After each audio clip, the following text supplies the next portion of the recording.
Um traço interessante, recuperando o que a gente já comentou nesse vídeo de hoje,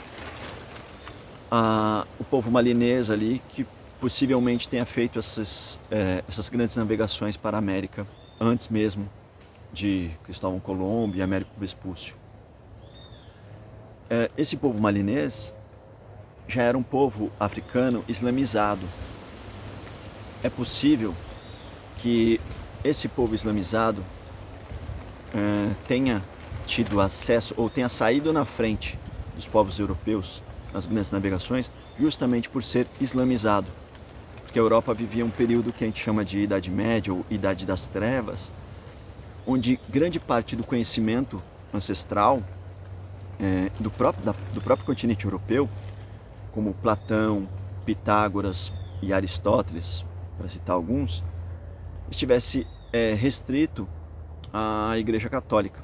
E mesmo Platão, que tenha sido um filósofo, vamos dizer, liberado, né, para o vulgo europeu de alguma maneira acessar, não era tudo do Platão que era liberado, né? E muito do que não era liberado era justamente alguns outros filósofos, como Aristóteles, Pitágoras e alguns outros conhecimentos da matemática. No entanto, enquanto esse conhecimento ancestral europeu era restrito à Igreja Católica no continente europeu, os muçulmanos, eles não tinham essa proibição. Eles continuaram desenvolvendo uma filosofia densa, profunda, a partir dessas investigações da Grécia Antiga. Eles tinham ali as suas bibliotecas, né? E grandes bibliotecas de conhecimento antigo. E seguiram fazendo seus estudos. Averroes, Avicena, Filopono de Alexandria, que teria, por sua vez, desenvolvido conceitos filosóficos como o conatus, que é seminalmente importante no desenvolvimento lá do conceito de ímpetus, do conceito de inércia, que vai dar lá em Thomas Hobbes, em Isaac Newton, lá na Era Moderna, já estava sendo ali estruturado por esses filósofos islâmicos antigos. Então é interessante de observar que o fato do povo islâmico ter tido acesso ao conhecimento ancestral da Grécia Antiga, especialmente ali Pitágoras e Aristóteles, só para citar esses dois, mas não só, né? Erastóstenes, por exemplo, que era um cara que tinha provado já que não só que a Terra era redonda, como ele tinha dado uma estimativa de tamanho da Terra muito próxima da estimativa real do tamanho da Terra, usando o teorema de Pitágoras. Isso é fabuloso, né? Incrível.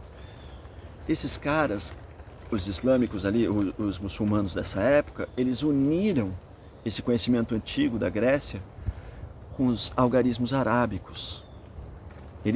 Que é os algarismos arábicos 1, 2, 3, que a gente conhece, né? 1, 2, 3, 4, 5. Esses algarismos são uma verdadeira revolução do ponto de vista epistemológico no campo da matemática. E muitos historiadores associam a este vínculo da ciência e da matemática grega antiga com os algarismos arábicos o fato que teria feito tanto Mali quanto a Península Ibérica sair na frente nas grandes navegações europeias. Justamente porque também Portugal e Espanha e umas regiões ali do Mediterrâneo, algumas ilhas e tal, teriam sido colonizadas por esse Império Mouro, né? Tendo levado então de volta ao continente europeu o conhecimento europeu ancestral, de Aristóteles, Pitágoras, etc. Então é como se Aristóteles voltasse àquele território. Isso não é à toa e vai gerar uma grande revolução dentro do continente europeu. Não só por conta das grandes navegações, mas um pouco antes das grandes navegações ali, especialmente de Américo Vespúcio e de Cristóvão Colombo, a gente já vai ter a reforma da Igreja Católica, né? A reforma da Igreja Católica, que vai dar ensejo à reforma protestante, né? E que vai causar toda uma cisão no pensamento religioso europeu, vem também desse retorno do pensamento aristotélico para o continente europeu, né? Aristóteles estava banido, a Igreja Católica só permitia uma leitura canônica agostiniana. É claro que eu vou fazer aqui um reducionismo da história. Ela tem várias nuances, tanto epistemológicas quanto políticas, né, para a gente analisar. Mas é interessante observar isso, que o retorno de Aristóteles ao continente europeu, ao longo do tempo, especialmente ali entre o século IX, mais ou menos, depois de Cristo, né, até o período ali de Tomás de Aquino, vamos pensar 1200, 1300, 1400, esse período que a igreja começa a ser obrigada a reformular seu pensamento e a aceitar Aristóteles para dentro do cânone, porque Aristóteles já tinha se difundido, né? Isso obriga, digamos, a Igreja Católica a atualizar sua visão canônica, incorporando Aristóteles, batizando Aristóteles, fazendo com que Aristóteles se torne, digamos, palatável para a leitura cristã. E é nesse contexto que então Tomás de Aquino vai absorver Aristóteles e vai fazer então com que o cânone da igreja seja inovado, renovado. Se antes, por exemplo, a gente só podia ser liberto graças à graça divina, por exemplo, né? E a fé, né? É a fé e a graça que liberta, segundo Santo Agostinho. Para Tomás de Aquino, a gente passa a poder ser liberto também pelos nossos atos, pelas nossas ações. Isso vai gerar uma grande turbulência no pensamento religioso europeu, né? Porque, bom, se eu tinha uma leitura, que é a leitura de Deus, que é a leitura que a gente não pode mexer, e de repente surgem duas leituras concomitantes e concorrentes entre si, então quem eu vou acreditar? Quem eu acreditava ontem, agora eu tenho que acreditar em outra leitura?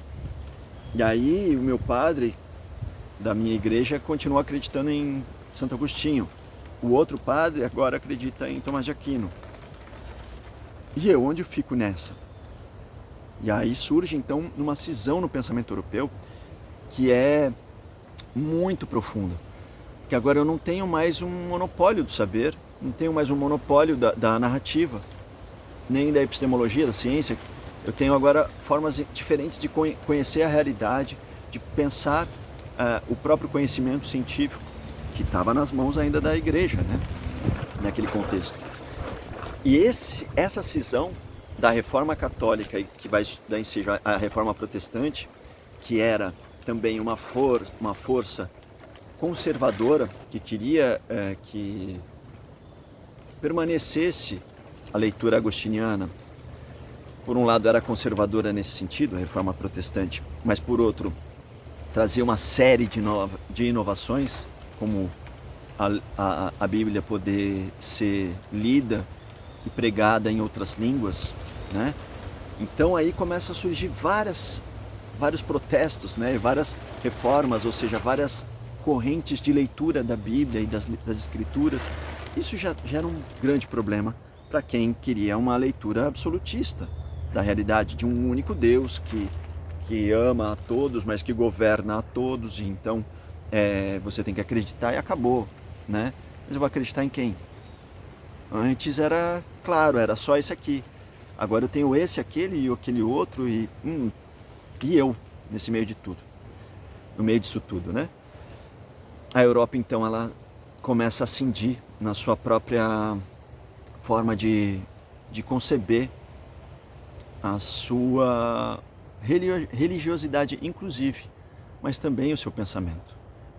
E é daí que surge o Renascimento. O Renascimento, ele surge dessa fissura da igreja, e essa fissura já nasce dessa inserção de Aristóteles e dos antigos gregos nesse contexto novo da Europa, que é o fim da Idade Média. Isso coincide também com outros fenômenos muito importantes, né? O florescimento da burguesia.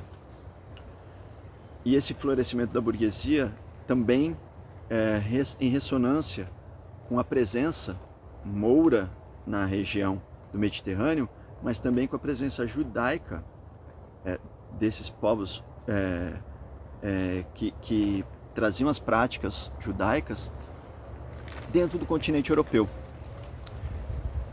Enquanto o continente europeu era absolutista e tinham ali seus feudos, né? Tinham seus reis, os seus tiranos, começaram a surgir ali no final da Idade Média esses seres e essa nova classe, por assim dizer, de seres que transitavam entre feudos, que iam entre feudos levar coisas, levar mercadorias. Esses seres que transitavam entre feudos, eles tinham uma outra perspectiva do mundo. Eles não eram mais simplesmente um povo pertencente a um território. Era um povo mais livre e se entendia como um povo mais livre. Esse povo do comércio começa a ter uma visão mais ampla da sociedade. Ele, por transitar entre culturas, entre territórios diferentes, ele se torna um povo menos identificado com o território e mais identificado consigo próprio. Começa a surgir então um senso de indivíduo maior do que a coletividade que antes o cercava e o determinava, por assim dizer. Eu não sou mais determinado pela minha coletividade, nem pelo meu território, pelo grupo ao qual eu pertenço. Eu sou eu, porque eu transitei entre esse território para o outro, para o outro, para o outro. Eu vendi, eu consegui esse dinheiro, consegui esse dinheiro, eu tenho que dar esse dinheiro para alguém, eu consigo pegar um dinheiro só para mim, eu consigo sair do escopo de cobrança de determinados impostos por trafegar por aqui, por ali e não por acolá. Tudo isso dá ensejo, dá oportunidade para o surgimento dessa nova classe que a gente vai chamar de burguesia. E a burguesia, então, como fenômeno social que traz o poder de um indivíduo acima, entre aspas, de uma coletividade, né? Porque ela não está determinada ou não está definida por uma coletividade. O indivíduo agora se faz por si mesmo. Ele próprio pode transitar entre outros territórios. Ele se concebe a partir dessa possibilidade de transitar, de trafegar entre lugares e adquirir novos alimentos, novas especiarias. Então, em breve a gente vai refletir mais sobre isso, sobre essa relação do indivíduo com o território, né? Mas imagina esse ser transitando entre territórios e se alimentando de cada território, se alimentando de novas comidas, de novas culturas, tendo que falar às vezes línguas ou dialetos diferentes para poder se comunicar. E muitas vezes até tendo o seu trabalho facilitado por, vamos dizer assim, por ocupações imperiais, né? O império, né? Ou os impérios, eles por instaurar uma língua num grande território, facilita a comercialização também entre esses territórios, né? Não só do ponto de vista monetário, mas também a troca de cultura e de saberes, etc. Então a burguesia ela vai ser muito interessante e muito profundamente impactante na transformação de toda essa cultura. Porque aí durante toda essa era moderna, ou seja, fim da Idade Média, a gente tem o Renascimento, que é renascimento porque a gente volta às origens gregas, aos conhecimentos gregos, aí que vem surgir Leonardo da Vinci, Rafael, Michelangelo, né?